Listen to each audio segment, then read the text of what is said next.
Hello everybody.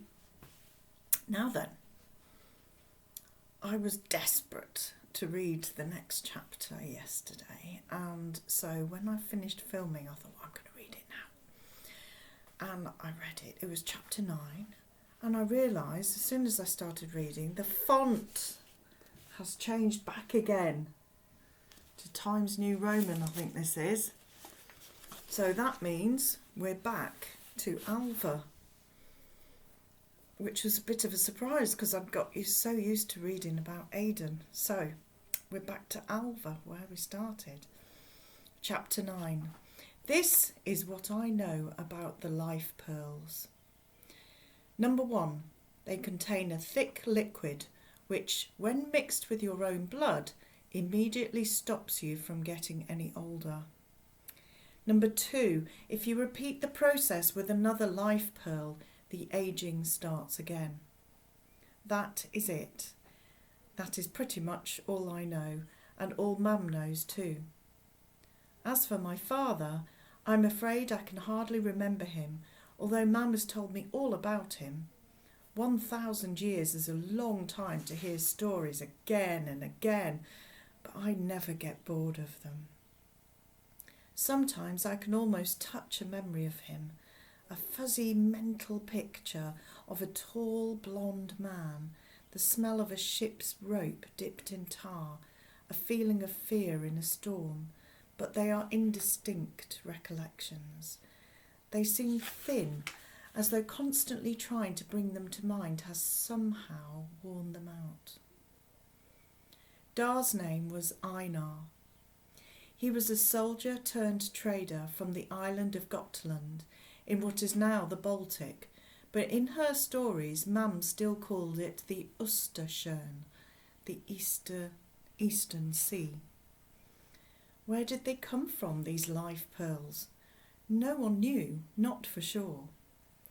There was a saga, an ancient poem, that Mum would tell by the light of the fire's embers, of an alchemist's manservant escaping from a massive tsunami in the Middle East. He carried a bag of the life pearls across the desert to the mountains of Carpathia in Eastern Europe. How much of it was true, though, was anybody's guess. Mixing the liquid in a life pearl with your own blood stopped you from getting older. It did not make you immortal, however. You could still be killed in battle or by disease or, as Dar found out, by accident. Mum said he had obtained the life pearls when he had heroically fought some vagabonds who were raiding a tiny village. I loved this story. Like a true and noble warrior, said Mum, he spared the life of one of the bandits in exchange for the life pearls. Straight away he used one of them on himself. He made 2 cuts in his arm and poured the liquid from one of the glass balls. 4 live pearls remained. The valiant Einar knew, though, that they were so valuable that anyone who owned them was at risk. People would kill to have eternal life. So he told no one until he met you, I would fill in, and Mum always smiled. That's right. By then he was already 140 years old. He was living in the land of the Danes and speaking their language.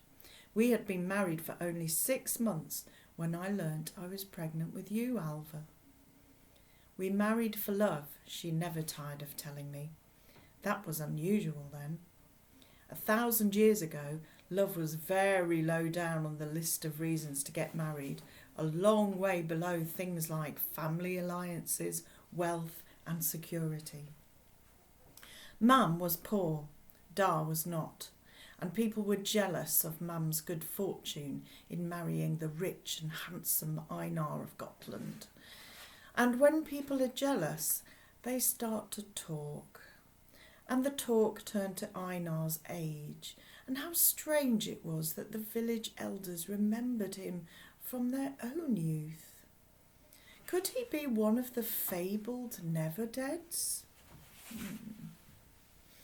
And if he was a never dead, might he possess the live perler, the life pearls?